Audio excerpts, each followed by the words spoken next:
एक युवा ब्रह्मचारी देश विदेश का भ्रमण कर और वहां के ग्रंथों का अध्ययन कर जब अपने देश लौटा तो सबके पास इस बात की शेखी बघारने लगा कि उसके समान अधिक ज्ञानी विद्वान कोई और नहीं। उसके पास जो भी व्यक्ति जाता वह उससे प्रश्न किया करता कि क्या उसने उससे बढ़कर कोई विद्वान देखा है। बात भगवान बुद्ध के कानों में भी पहुंची। वे ब्राह्मण वेश में उसके पास गए। ब्रह्मचारी ने उनसे प्रश्न किया, तुम कौन हो ब्राह्मण? बुद्धदेव ने जवाब दिया, अपने देह और मन पर जिसका पूर्ण अधिकार है, मैं ऐसा एक तुच्छ मनुष्य हूं। भली भांति स्पष्ट करो ब्राह्मण, मेरे तो कुछ समझ में ना आया, वह अहंकारी बोला।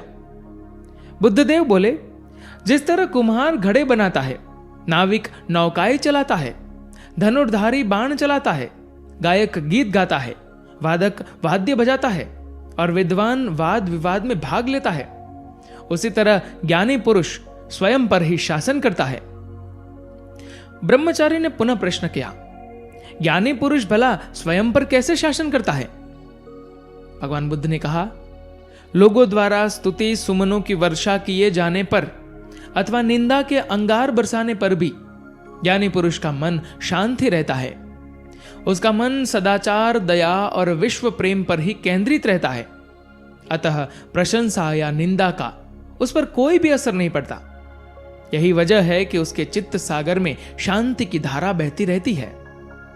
उस ब्रह्मचारी ने जब स्वयं के बारे में सोचा तो उसे आत्मज्ञानी हुई और बुद्ध देव के चरणों पर गिरकर बोला, स्वामी, अब तक मैं भूल में था।